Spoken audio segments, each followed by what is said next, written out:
Hello everyone.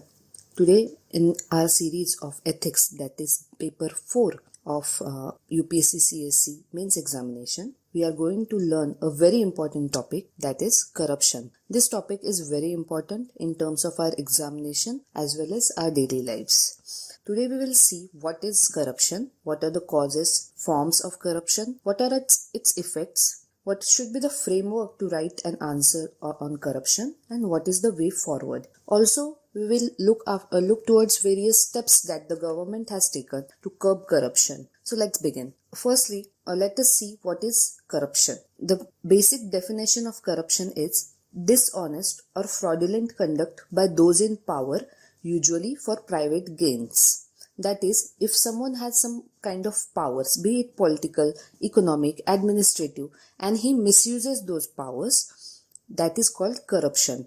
That misuse is usually for private gains. The Transparency International defines corruption as corruption is the abuse of entrusted power for private gains. Now let us move towards what are the forms of corruption in administration. For GS4 paper, we have to majorly focus on the administrative part and also learn the peripheral aspects of corruption, that is how corruption takes place in our daily life, what are the reasons for it and how we can curb it. So in administrative domain, the first kind we will see is in judiciary.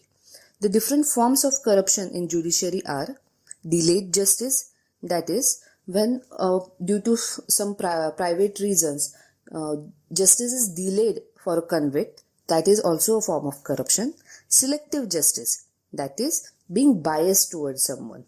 Then third is voluntary harassment, and fourth is scope for misuse and misbehavior. These all come under the domain of corruption if done in judiciary. The second is in business.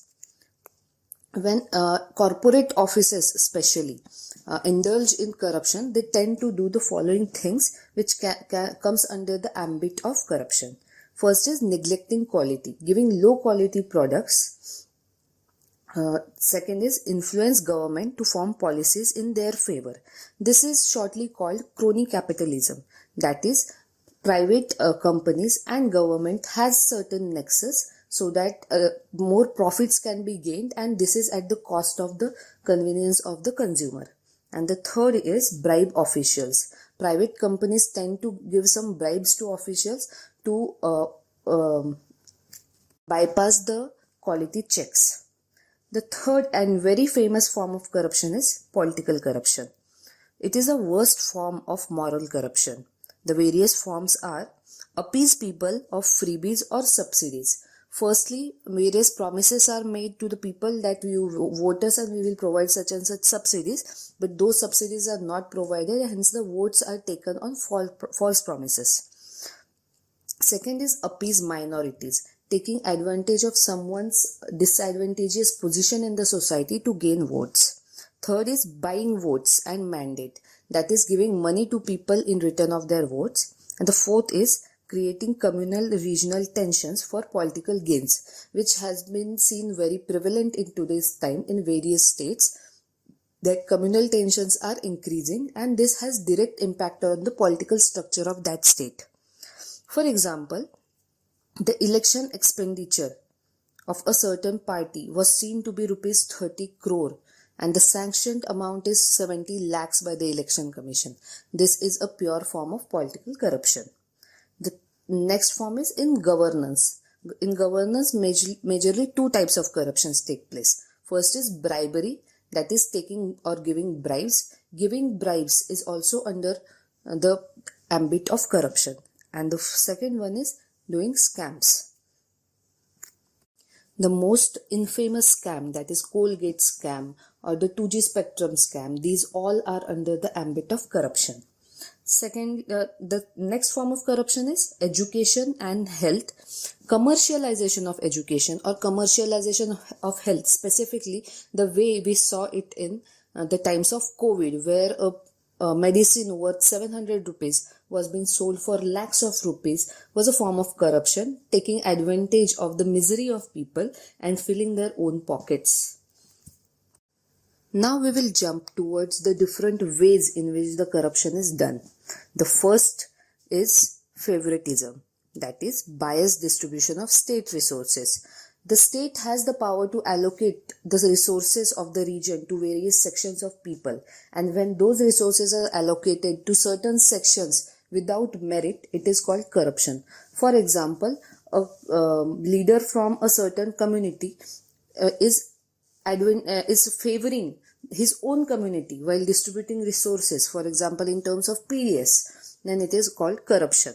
The second is nepotism, that is when an officer prefers his proper kinfolk and family members in any administrative matters. For example, we generally see that the new politicians are the children of older politicians, which does not give ample space for newcomers to choose the field of politics as a career. That is called nepotism.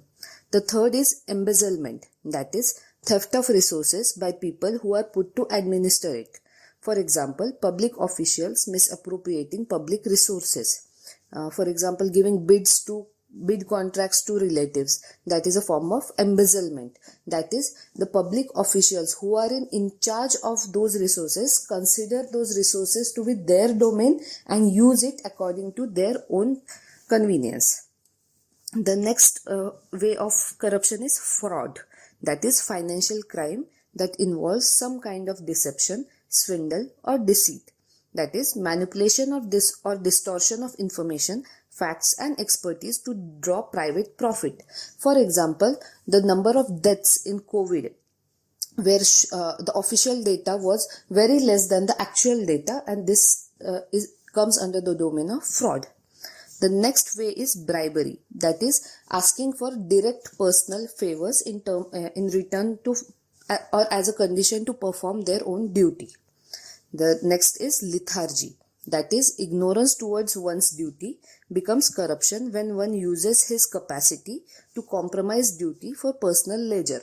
That is, for example, the recent incident of the Balasore train accident. It happened due to human error, where the person showed lethargy towards performing his own duty, which cost the lives of around 300 people, and that comes under the domain of corruption, and it is one of the most heinous forms of corruption. Not performing one's duty regularly or properly might result into very big or small effects, but the intensity of those effects is equal, and hence it comes under corruption. Now let us see the reasons of this corruption. Why does such amount of corruption takes place in the administrative circuit? The four major reasons for corruption are administrative, social, political and economic.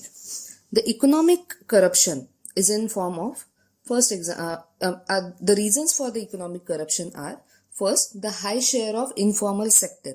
That is, since more than 80% of the population works in the informal sector, they do not come under the ambit of the laws of the region.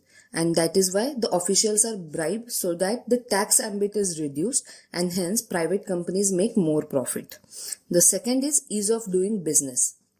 That is, for any product to launch or any company to function, there are a plethora of approvals. Now the owners of the company don't want to go through all these approvals, so that there is no accountability and their profits are enlarged, and hence they bribe the officials that are in charge of those checks. The third is high inequalities. For example, 1% rich hold about 60% of total wealth in India. At upper level, crony capitalism takes place, while at lower level, bribery takes place. Now let us see the administrative reasons for corruption. The first one would be lack of effective grievance redressal. Second, criminalization of politics and politicization of bureaucracy. Third, colonial bureaucracy, the legacy of colonial bureaucracy that is still taking place in India. Next is failed reforms. Whatever the steps were taken by the government to curb corruption, the loopholes in those steps are used against the government to do corruption. Then low wages of the people, for which they feel the need to go out and do unethical things to gain money. Next is judicial failures. Now let us see the political reasons of corruption. First and foremost is criminalization of politics. There's a large nexus of criminals, politics and the administrators which causes corruption in all the three domains. Next is black money, and the third one is crony capitalism. Now let us see the social reasons of corruption. The first is increasing individualism, that is people are thinking about their own success or own material satisfaction instead of the society or people as common. The next is materialism, social discrimination and also failure of education. Now let us see what are the measures taken over the years to curb this corruption. The first one is legal measures. Let us see what legal measures are taken. First is the Prevention of Corruption Act 1988, under which what is corruption is defined. Then list of acts which amount to corruption are given. This act seeks to balance between need to punish the corrupt officers and also protect honest officers. Then prosecution of officers requires sanction of government, and this was a major loophole in the functioning of this act. It also includes the employees of center, union territories, public undertaking, nationalized banks, etc. and special judges were appointed to look into the cases of this act. The next act is Benami Property Act. Recent amendment has widened the definition of Benami property, which allows the government to confiscate such unnamed properties, unauthorized properties, and hence reduce the scope of corruption. The third is CVC Act 2003. Which has a statutory status. It covers all India officers, gazetted officers, senior members of the PSB banks, and has all powers of civil courts. The next is Right to Information Act 2005. Disclosure of information is a legal right. Digitization of records is being done now. For example, Vyapam scam of Madhya Pradesh, that was disclosed just because of the Right to Information Act. Next is Whistleblower Protection Act 2014. But the loophole is that more than 60 RTI activists have been murdered and assaulted due to lack of protection. So that is a loophole which needs to be buried down. The next is Lokpal and Lok Ayukta Act 2013.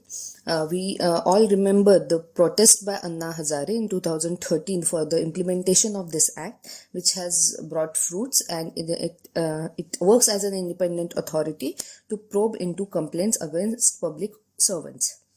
The next are administrative reforms. In administrative reforms, a lot of focus is being given on e-governance initiatives, that enhances accountability, transparency, and reduce manual interface, thus curbing bribery.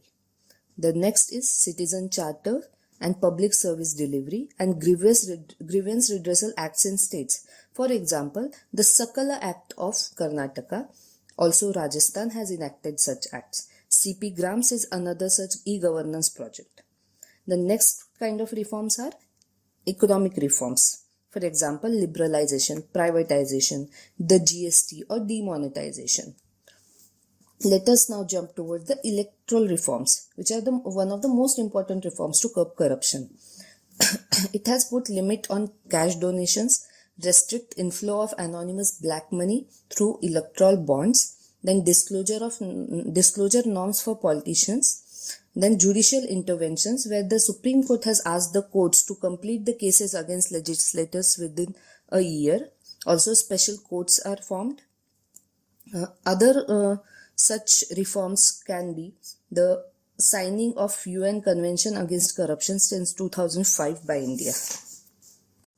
Now let us see what is the way forward to reduce this menace and work towards an efficient administration. The ARC recommendations have widened the scope of PCA 1988, that is Prevention of Corruption Act, under which gross perversion of constitution, willful violation of oath of office, like acting with partisanship or animosity is included, abuse of authority, obstruction or perversion of justice, and squandering of public money, including lavish lifestyle. These all come under the ambit of corruption and are penable offences. Also, certain reforms can be undertaken, like Civil Services Board to curb political influence, reduce hierarchy levels in government, periodic sensitivity training for the civil servants, objectivity in performance evaluation and linking pay and promotion to it, using of technology like artificial intelligence, then barring criminals from entering legislature by amending the RPA, empowering the election commission by giving legal force to model code conduct, and making paid news a criminal offence. These reforms were given by the Indrajit Gupta committee. Also, the 7-point police reforms as suggested by the Supreme Court in Prakash Singh case to establish rule of law and ensure impartial investigation in case of corruption should be implemented. And hence, here we finish the topic of corruption. Hope you have had a good amount of content to write in your answers. Thank you.